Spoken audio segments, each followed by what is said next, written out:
¿cómo podíamos determinar si un pelo ha sido arrancado o se ha caído espontáneamente, ¿no?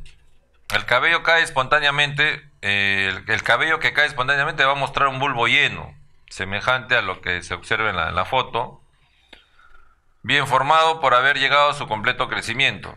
Los que tienen bulbo hueco o excavado por no llegar a su completo desarrollo indican que fueron arrancados.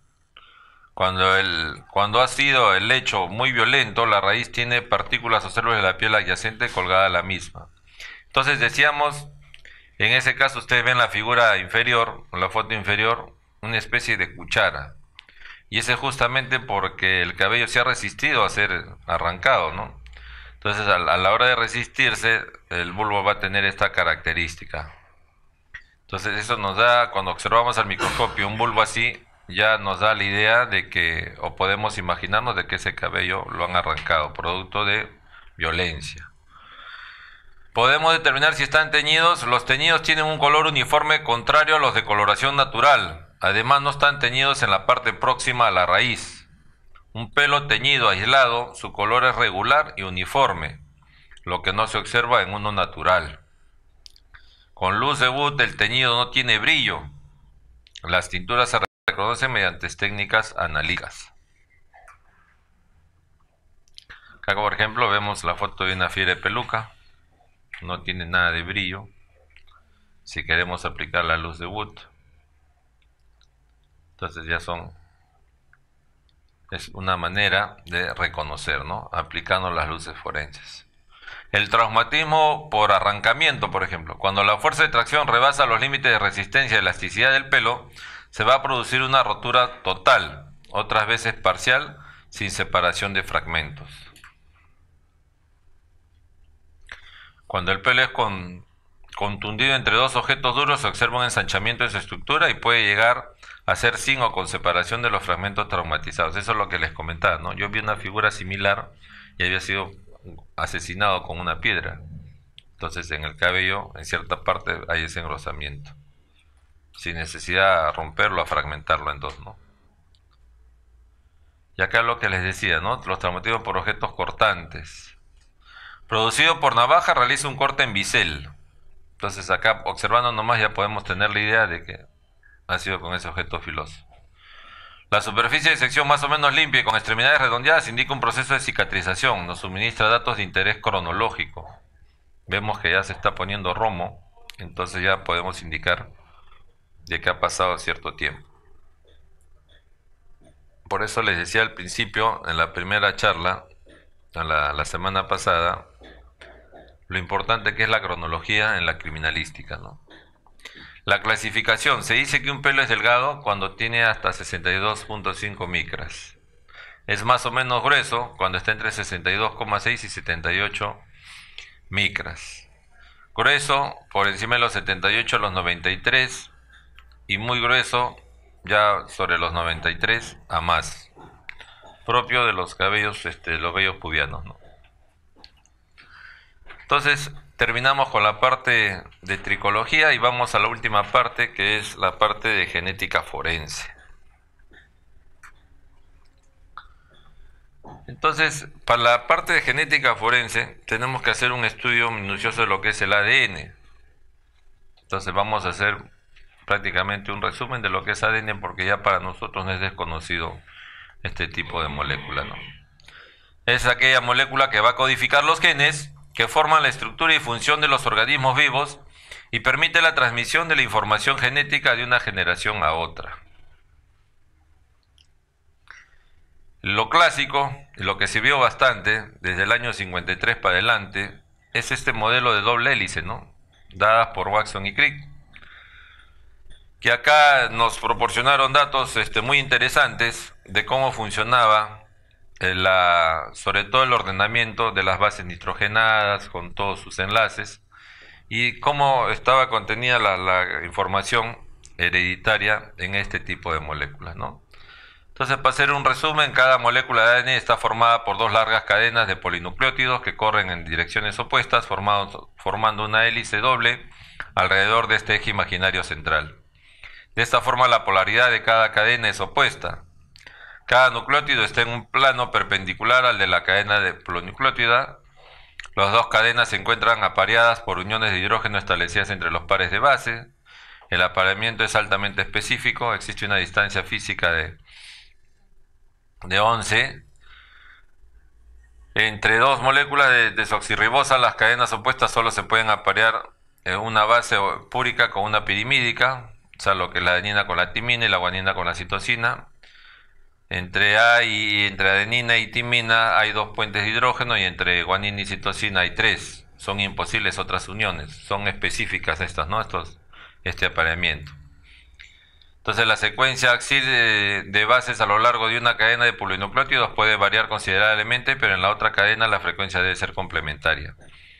Entonces básicamente basándose en estos criterios es que los exámenes que se hacen en la policía es de utilizar pues ciertos ya patrones ya conocidos, como en el caso de los marcadores genéticos, que luego de hacer todo el proceso ya de separación, extracción, todo, lo que se va es tratar de unir con estos marcadores para que nos den una secuencia específica, ¿no? Entonces ahí tenemos un ADN mitocondrial y un otro ADN que es celular, ¿no? En el caso de mitocondrial, las características que tiene es que es una doble hélice circular, se reproduce por sí mismo, semiautomáticamente, la variabilidad entre individuos es alta, se hereda por vía materna. Entonces, esa es la parte, se podría decir que limitativa, ¿no? Porque va a sesgar una información que a nivel forense es importante, ¿no? Saber a quién pertenece o saber quién es la persona que se está investigando. Entonces, en el caso de cadáveres en avanzado estado de putrefacción, va a ser imposible identificarlos por sus propias características, porque ya no va a tener. Entonces hay que identificarlo a través de repente a través de los huesos, y para eso vamos a tener que recurrir al ADN mitocondrial y solamente eso nos va a dar la línea materna, la línea paterna no. Entonces tendría que trabajar ya con familiares directos para poder a través de los perfiles genéticos poder individualizar a la persona, ¿no? Las ventajas que tiene que es una molécula de menor tamaño, la transmisión es constante, es útil con muestras escasas o ADN degradado. Entonces acá tenemos, por ejemplo, la figura del cromosoma, ¿no? Sabes que dentro de los cromosomas va a haber losis y cada locus va a alojar a un determinado, a los genes, ¿no? Es una prueba objetiva, las probabilidades de certeza son muy altas, la tecnología muy sensible. Entonces la especificidad de esta prueba de ADN solo puede corresponder a una persona, no puede haber equívocos. La sensibilidad es escasa muestra biológica de partida, se puede realizar las pruebas de ADN a partir de una sola célula de casi cualquier tejido, ya sea sangre, cabello, saliva o semen. Es una pieza decisiva en la resolución de causas criminales.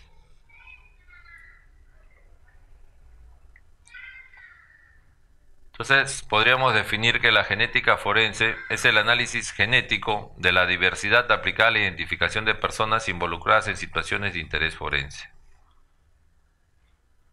Las pruebas de ADN en criminalística, ¿para qué sirven?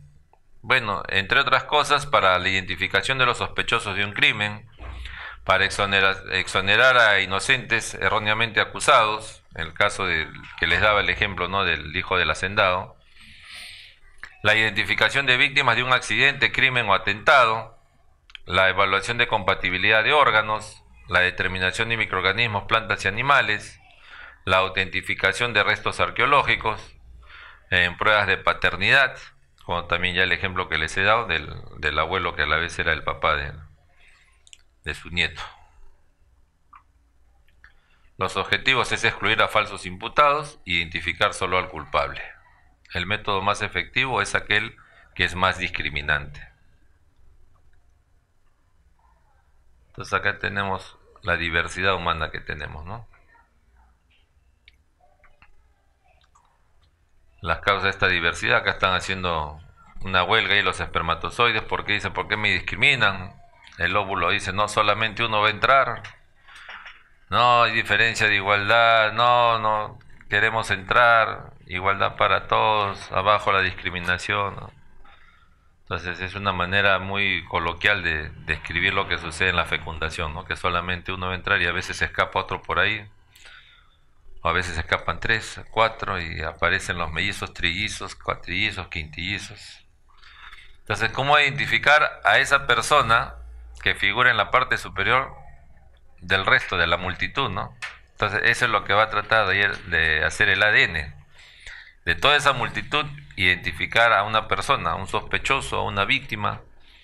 Entonces, tenemos de varios, de cientos, de miles, tratar de llegar a dar con esta chica, ¿no?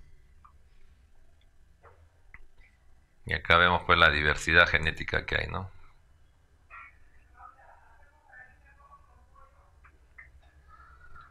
Cuán diferentes somos, ¿no? Las fuentes de evidencia biológica, ya cualquier fluido orgánico, sangre, semen, saliva, orina, pelos, diente, hueso, músculo, todo va a servir para poder tratar de hallar el ADN, ¿no? El ADN se puede extraer a partir de una variedad de muestras: células epiteliales de la mejilla, glóbulos blancos de la sangre, folículos pilosos, generalmente que si tiene bulbo mejor, las células fetales provenientes del líquido amniótico, en cultivo, el semen, otras muestras biológicas como cualquier tipo de tejido, etcétera, que tengan núcleo. Las muestras para análisis de ADN, ¿no? El sangre puede ser líquida, puede ser en coágulo, el semen del preservativo, de hisopados vaginales, de las prendas, la saliva, boquillas de cigarros, cepillos de dientes, recipientes de bebidas, mordazas, sobres, hisopados bucales, de tejido, el hueso, el diente, el músculo, las biopsias clínicas, el pelo con bulbo, resto de cepillado, sin bulbo, en lo que es el ADN mitocondrial, y las células epiteliales, prendas de vestir, arañazos, las manchas, sangre, semen, saliva, orina. Entonces, de todos estos tipos podemos hallar el ADN. Lo que son biopsias clínicas, con tal de que no le echen formol, estaría excelente, porque si no ya es por demás hacer un examen de ADN, ¿no? Y acá ves cómo se toman las muestras, hisopados. ¿Qué dificultades más frecuentes tenemos en las muestras forenses? Por ejemplo, hay que tener bastante cuidado, ¿no? Que no estén mezcladas, ¿no? Que no estén contaminadas con otro tipo de gérmenes, por ejemplo, ¿no? De repente hay una muestra donde aparentemente se puede obtener las muestras seminales y de repente está llena de hongos. Entonces, esas cosas hay que evitar, que no esté mezclada con otro tipo de organismos. Que el ADN es altamente degradado. Entonces, si ya está, las prendas están putrefactas, todo también va a ser bien difícil obtener el ADN. Que tenga inhibidores de la PCR en las muestras. Entonces, la técnica que usa la policía es justamente la reacción en cadena de la polimerasa, el PCR. Pero si tiene inhibidores, ahí ya por ese lado nos cierran el caño. Y que la muestra sea muy escasa. Entonces ya, a pesar de que el PCR trabaja con muestras que son escasas, ya más escasas que esas, ya podría también no tener buenos resultados, ¿no? Entonces, la criminalística biológica se da en casos de homicidios, de delitos sexuales, en casos de secuestros, de hurtos, en casos de extorsiones. Entonces, en escena, lo que se va a hacer es la investigación, tratar de buscar todos los indicios. Me acuerdo que cuando fui de comisión a la ciudad de Bagua, se hizo un trabajo biológico bien completo, ¿no? Entonces, se trataba de investigar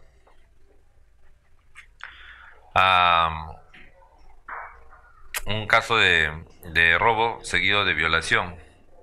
Entonces, asaltan en una de las trochas ahí a una combi que transportaba jóvenes que practicaban deportes de aventura. Entonces, eran 13 jóvenes y entre esos, de los 13, 6 eran provenientes de Israel. Entonces, asaltan 3, dicen, de cuerpo atlético, encapuchados, y no solo se contentaron con robar las pertenencias, sino que a uno de los compatriotas de nosotros, a uno de los delincuentes, les gusta una de las gringas y la viola. Entonces, a la hora de sentar la denuncia en el pueblito, se hizo un caso de Estado, ¿no? Porque ella se quejó en su embajada, el embajador de Israel acá se quejó y dijo, no, habló con el director general de la policía, el director general de la policía habló con el director de la investigación criminal, que es el DIRINCRI, y el jefe de la DIRINCRI que nombren una comisión especial y que se vayan a la ciudad de Bagua a investigar ese caso. Entonces viajamos 5 personas, entre esos 5 estaba yo, 2 de robos, 2 pesquisas de secuestros y de criminalística fui yo. Entonces a la hora de hacer la investigación ahí en la escena, similar a la foto que ven ahí en el campo, se recogió también varios preservativos sin usar y varios solamente envoltorios. Entonces al último ya cuando se hizo un trabajo ya minucioso que duró pues casi todo un año, porque el delincuente se estaba moviendo, se iba de Bagua a Cajamarca, de Cajamarca a Chiclayo, y a pesar de que hemos ido por esos sitios, llegábamos tarde porque se decía ayer se fue a tal sitio, llegamos a Cajamarca, no, ya se fue a Chiclayo hace 2 días, Chiclayo no, ya se regresó a Bagua y se internaba en la selva. Entonces había que hacer un trabajo minucioso, pacienzudo, con aplicando la inteligencia a lo máximo. Entonces y se llega a dar con el tiempo, como a los 8 meses, investigar la casa de este fulano, que ya la había abandonado y estaba en otro lado, donde se encontró ese mismo tipo de preservativos. Entonces esos preservativos no hay acá, pues, a no ser que los adquieras. Entonces, ¿cómo? Entonces son unos indicios que te van a dar de que definitivamente es el violador. Todavía no teníamos sus muestras, solamente teníamos la muestra de la chica, el hisopado vaginal que se le hizo. Entonces, pero ya pues tarde o temprano, el último de los 3 cayeron 2 y el violador en sí, no sé si lo habrán llegado a capturar. Hasta un año no vale el seguimiento. No sé si a la fecha ya han pasado de eso ya como 15 años o más, ya 20 años ya. 20 años porque sí, 99 fue. Entonces no sé si así en estos 20 años ya habrá aparecido, bueno. Pero son indicios que dan, indicios que dejan. Entonces, ya. Y también un resto de papel higiénico a veces que se tienen que analizar para ver si hay presencia de semen o no, o de espermatozoides, y tratar de individualizar a quién pertenece. Delitos sexuales, lo que ya estamos nombrando. La validez de los diferentes tipos de muestra como fuentes de ADN, ¿no? Por ejemplo, los hisopados de la muestra de mejilla, se necesita tomar muestras con 2 hisopos estériles frotando vigorosamente el interior de las mejillas, un hisopo por mejilla. La idea es que de esta manera unas pocas células epiteliales pueden ser desprendidas y transferidas al hisopo. Este tipo de muestras permite resultados finales en solo una semana. La sangre total. La sangre total, generalmente venosa, funciona muy bien siempre y cuando la toma haya sido hecha recientemente y colectada apropiadamente en un tubo tipo vacutainer, como el que se muestra en la foto, que contenga el preservante apropiado, ¿no? Entonces justamente hay que evitar que se coagule todo eso. Entonces funciona muy bien. También tenemos la sangre del cordón umbilical, las manchas de sangre, el semen, las células fetales tomadas vía amniocentesis. Este procedimiento tengo entendido que no se hace en Lima, pero lo hacen bastante en Brasil. O no sé si mandarán o ya habrá, ¿no? Hasta hace un par de años no había este tipo de prueba, porque es bien delicada, ¿no? Hay que tener bastante experticia. Esta célula funciona siempre bien como fuente de ADN fetal, sin embargo hay que considerar que se requiere ponerlas en cultivo durante una semana antes de procesarlas. La amniocentesis consiste en insertar una aguja fina a través de la pared abdominal de la madre gestante hasta penetrar dentro del útero. Este procedimiento toma unos 10 minutos y es realizado por el ginecólogo típicamente a partir de las 14 semanas de gestación. Si no se hace un buen procedimiento ya saben que acaba esto, ¿no? Entonces hay que tener bastante cuidado. Las células fetales del vello coriónico, por ejemplo, estas células también requieren ponerse en cultivo antes de ser procesadas. La muestra de vello coriónico es también un procedimiento ginecológico que se realiza aspirando una pequeña cantidad del tejido placentario primitivo, el corium, mediante la inserción desde la vagina, ¿no? Puede hacerse más temprano en el embarazo, típicamente a las 11 semanas. Entonces tenemos todos los procedimientos que se hacen para obtener una fuente de ADN, ¿no? El tejido fetal proveniente de abortos, tejido fetal es una excelente fuente de ADN, siempre que no se le haya expuesto previamente a la acción del formol. El formol es el peor enemigo del ADN, ¿no? Con esto ya no se puede realizar ya un examen de ADN, si es que ya ha sido sometido a formol. Y los condones o preservativos de látex, ¿no?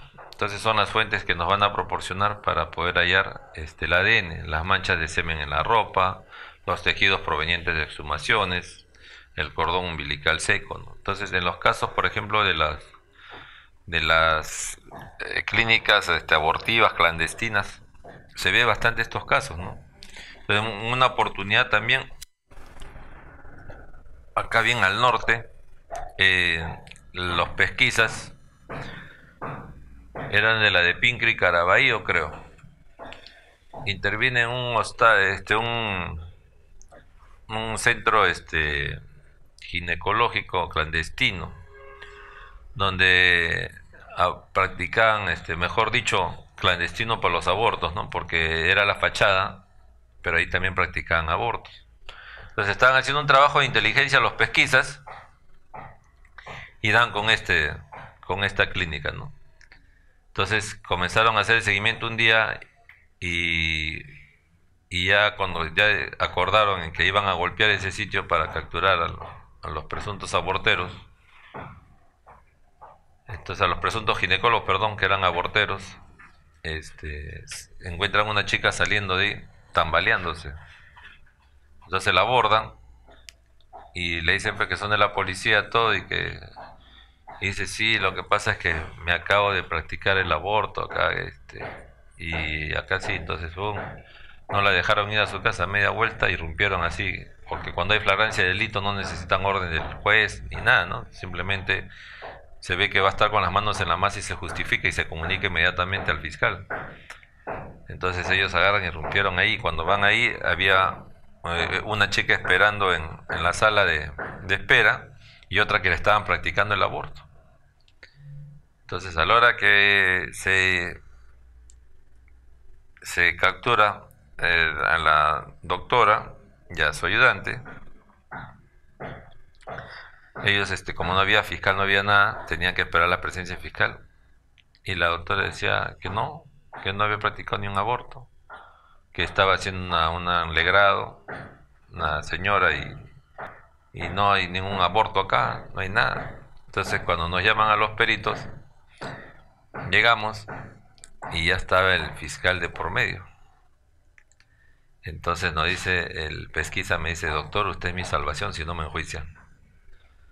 Acá hemos intervenido esto ya como flagrancia, porque teníamos ya haciendo inteligencia un poco, teníamos la noticia de que acá practicaban abortos, y tenemos el testimonio de la señora que ha salido aquí media drogui, está con los efectos todavía de anestesia, y ahorita quiere negarse, y había una persona esperando, y hemos encontrado a la otra que sí se negaba totalmente que se está practicando el aborto, porque el aborto es un delito al fin y al cabo, ¿no? Por más que sea la madre la que se está sometiendo al aborto, la madre del feto, es un delito. Entonces todo el mundo negaba su participación, pues. Nadie quería sentirse comprometido. Me dice, usted es mi salvación, me dice. Dígame que va a encontrar tejidos fetales, restos fetales en esa bandeja, porque en esa bandeja ha estado colocando todo lo que le sacaban. Ah, su madre, bueno, habrá que echar mano, pues. Entonces comenzamos a filtrar la sangre en otro recipiente, todo para quedarnos con todo lo sólido, con todo el tejido ahí dentro de la bandeja. Y en eso, pues, felizmente tenía buena vista, no como ahora que ya necesito para leer lentes ya. Y comienzo a ver el resto de tejido, pues, como si fueran unas pepas de granadilla. Dije, uy, no vaya a ser que estos sean los ojos, dije. Parte del cerebrito, parte del muslo, comienzo a ver pues la pierna, hoy serán dedos, esto es así, una lupa, tráeme urgente una lupa, y con la lupa clarito se veían los dedos pues, de los pies, los dedos de la mano, todo fraccionado, pues, ¿no? Como es así de terrible pues el aborto, ¿no? De traumático. Y comenzamos a juntar y efectivamente pues había un ser humano ahí destrozado. Ya pueden estar tranquilos, ahí acá. Entonces, dicho hecho, y el fiscal pues me dice, ¿ya he encontrado evidencias? Sí, doctor, hay indicios biológicos. Ya no son indicios, son evidencias biológicas de que acá, si no han practicado un aborto, pues no sé cómo, de qué otra manera pueden matar a una persona de tantos meses de gestación, ¿no? Entonces acá se practicó un aborto, no hay lugar a duda. Pero yo no puedo decir en mi pericia pues, que ha practicado el aborto porque no me consta, ¿no? Solamente que he analizado el ambiente donde encontró una bandeja con sangre y con restos de tejido fetal, pues, o restos de tejido humano, ¿no? Y correspondiente a estas partes. Entonces así de contundente es el dictamen, pues. Ahora, que sea aborto, ¿no? Usted es el encargado de tipificar el delito, usted es el encargado de decir si se ha practicado aborto o no, yo solamente le doy las pruebas, ¿no? Usted ya determina, el perito no puede calificar. Entonces ya, y con eso la salvaron ellos. Pero en otra oportunidad, homicidios, el Departamento de Homicidios Especiales interviene en la Avenida Venezuela, en la cuadra 7, un edificio donde también era clandestino y estaban practicando el aborto. Entonces también algo similar, tenían a pacientes ahí que estaban esperando, otras que estaban ahí, pero el médico se llega a dar cuenta y se va al baño y por el water lo pasa pues los fetos. Una de las tenientes al ver eso se mete por la ventana pues porque estaban esperando que venga el fiscal.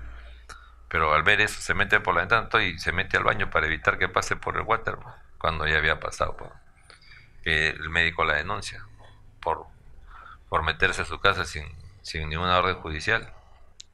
No, que acá practicó el aborto, demuéstreme. Entonces, por más que fuimos al water, todo a tratar de sacar sangre, todo eso ya ha pasado por... Entonces no sé cómo la habrá librado. Las investigaciones, de repente consultándole a las personas, no sé si habrán aceptado su culpa esas mujeres o no. El hecho de que en ese caso no se pudo la flagrancia, no se pudo evitar, pero en el otro sí, ¿no? Se justificó la flagrancia. Pero bueno, son casos que nos dan y son casos donde la biología va a intervenir y específicamente en este punto, ¿no?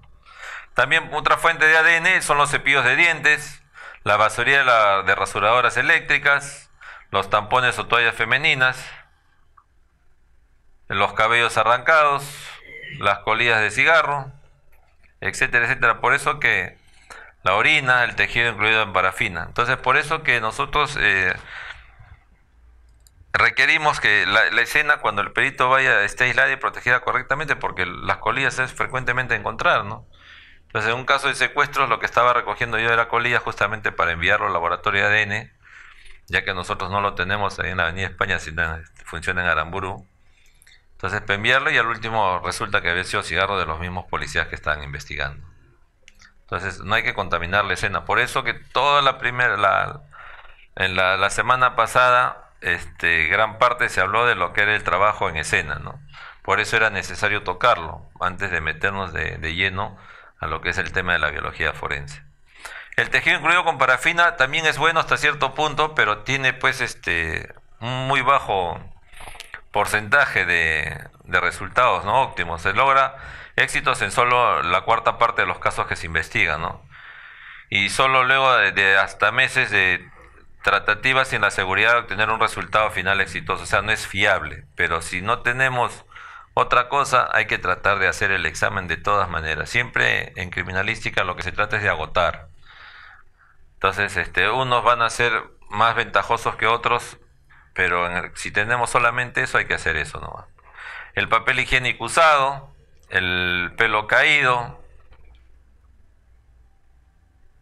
la sangre seca, así esté podrida, dice cualquier ADN que se puede extraer de dichas muestras estará tan degradado que sencillamente no se podrán amplificar fragmentos suficientemente grandes como para ser analizados.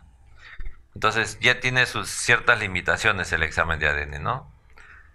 Entonces en tejidos mantenidos en formol tampoco va a ser bueno, ¿no? Las biopsias o tejidos colectados durante autopsias que hayan sido puestos en frascos con formol definitivamente no va a funcionar.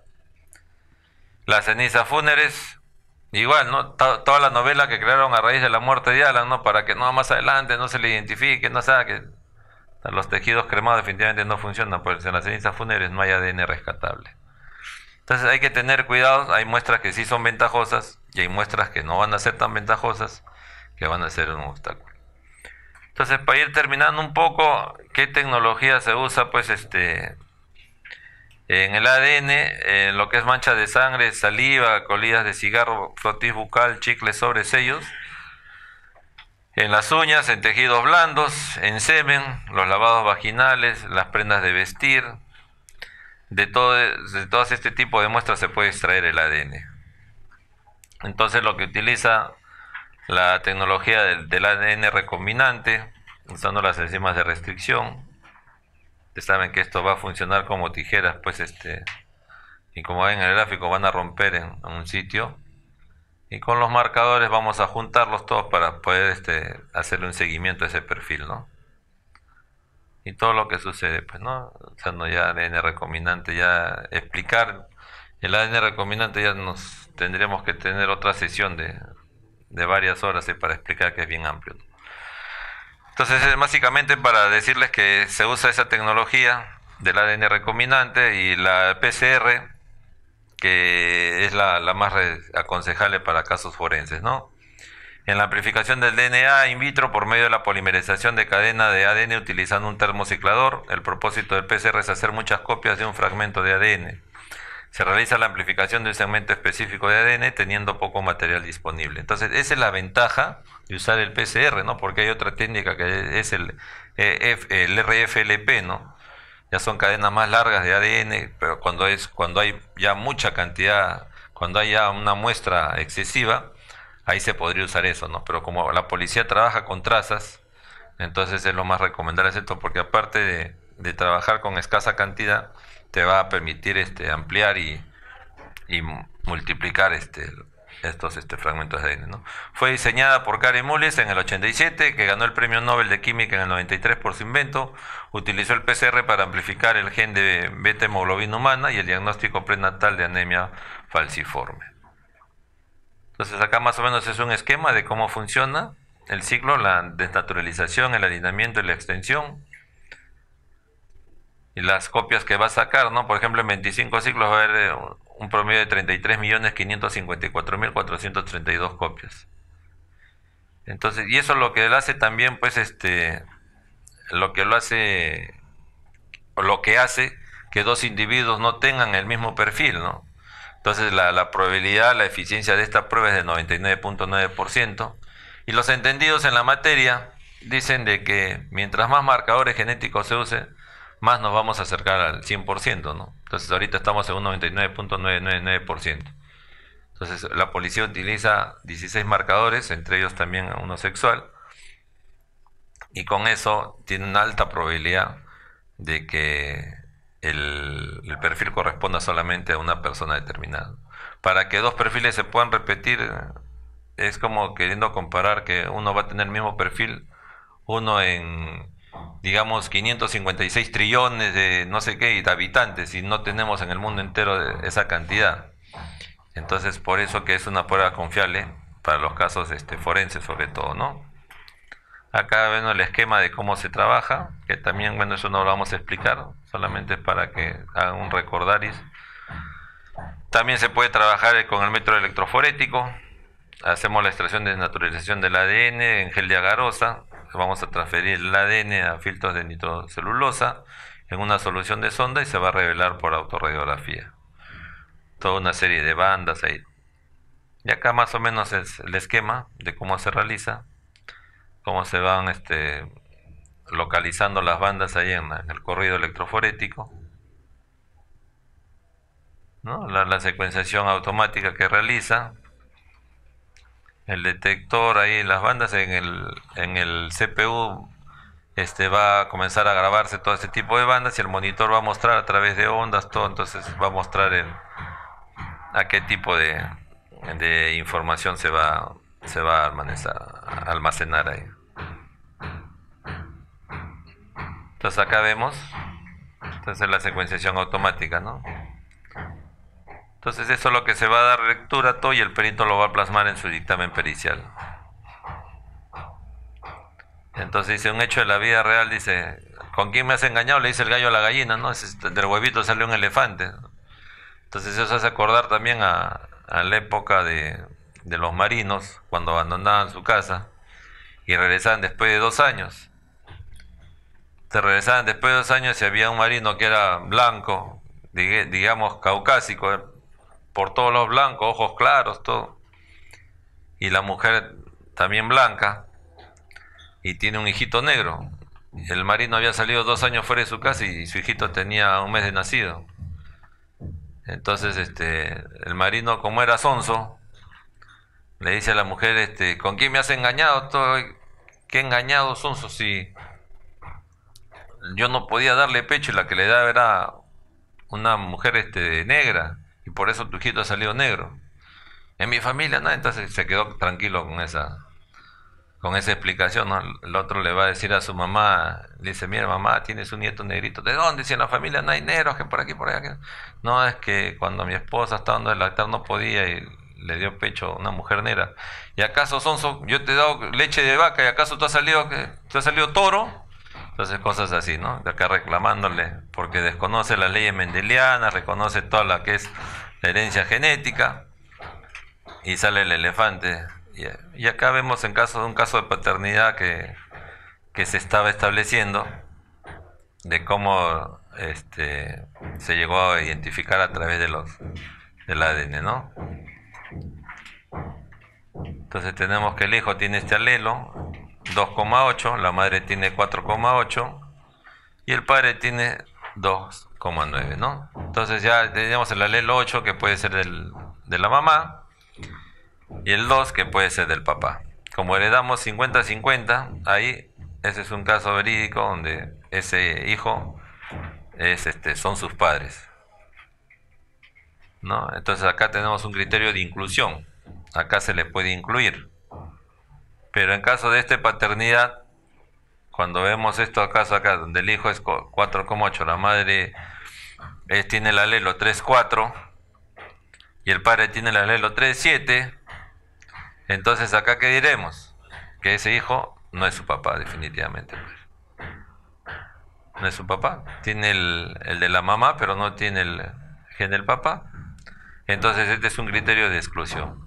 Y así de fácil se puede a través de la ciencia incluir o excluir una persona.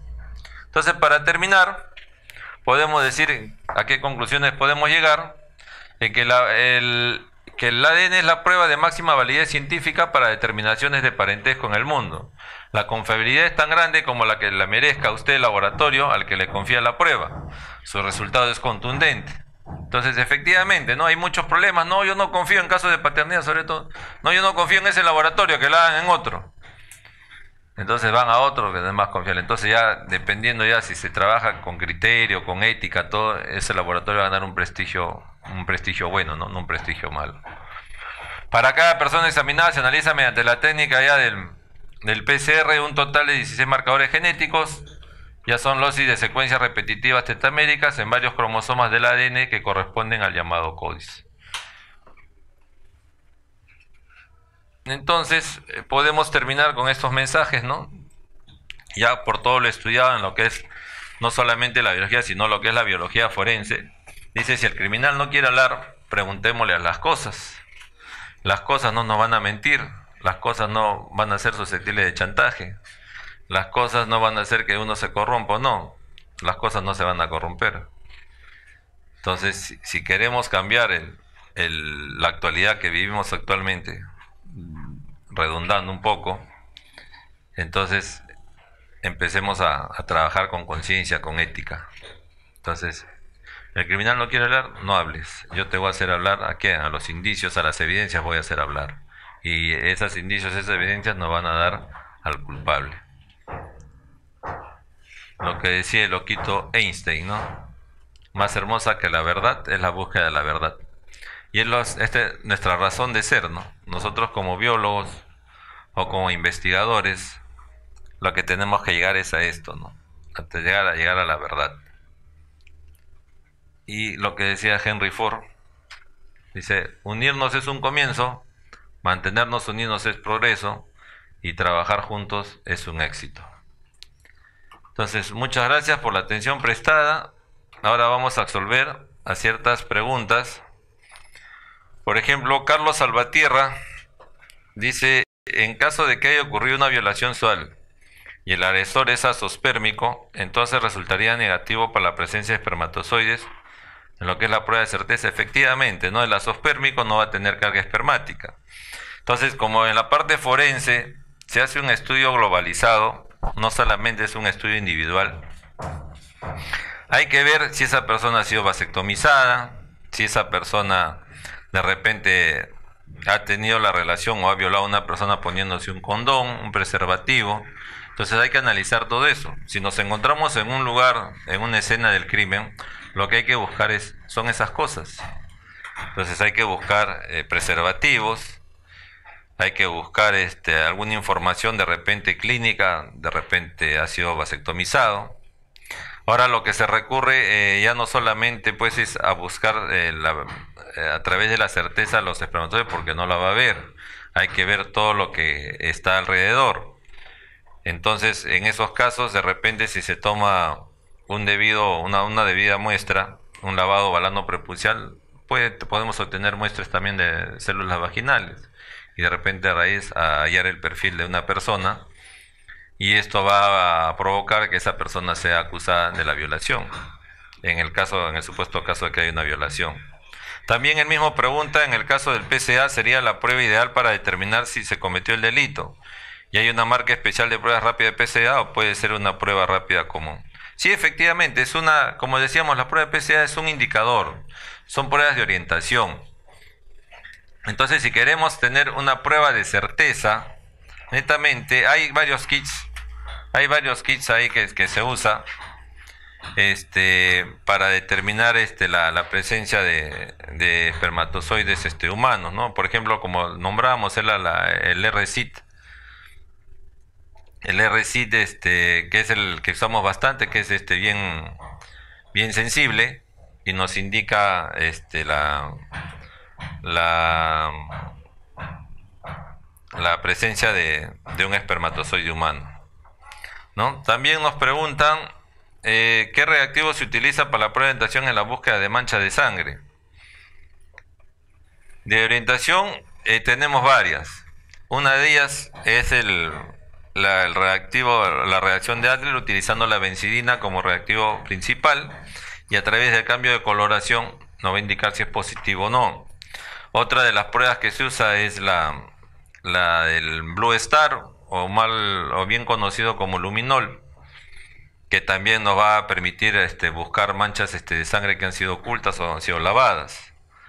¿Qué reactivo se utiliza para la prueba de orientación en la búsqueda de manchas seminales?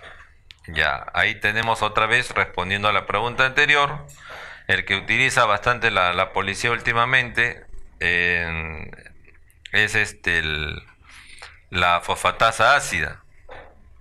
Entonces la fosfatasa ácida va a ser un reactivo que se utiliza para saber si puede ser o no una mancha seminal.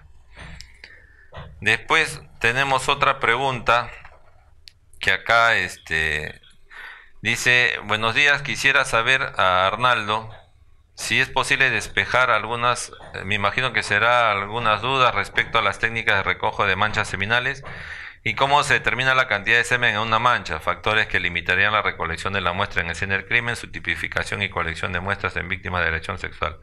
Agradezco su atención.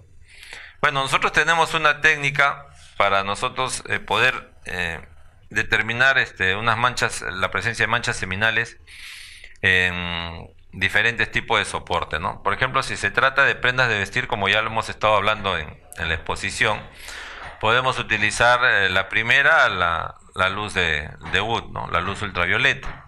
Entonces, dependiendo de la fluorescencia que nos dé esto, podemos determinar incluso si la mancha es reciente o si la mancha ya es antigua.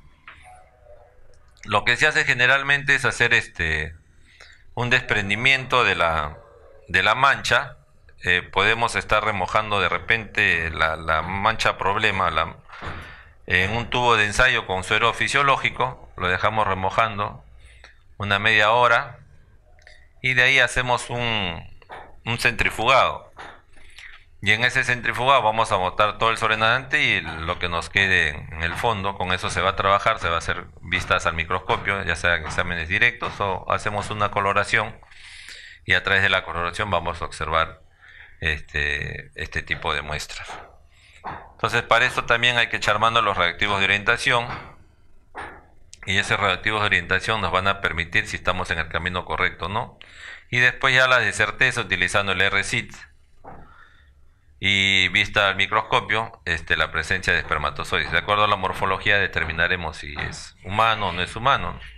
Entonces, de esa manera nosotros podemos obtener de esos procedimientos, se puede obtener la observación de los espermatozoides.